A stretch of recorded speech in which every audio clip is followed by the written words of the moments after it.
Hi guys, ఈరోజు నేను egg pulls ఎలా చేయాలో చెప్తా.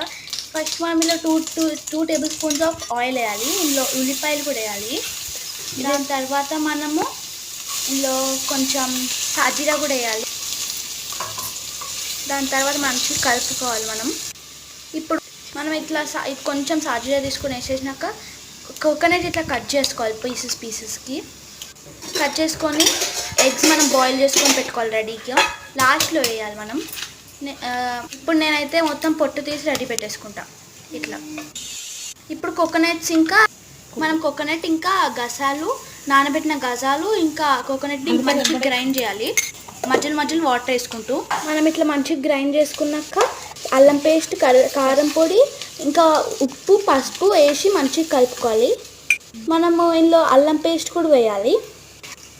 వేసి మంచిగా కలుపుకున్నాక చింతపండు రసం కూడా వేసి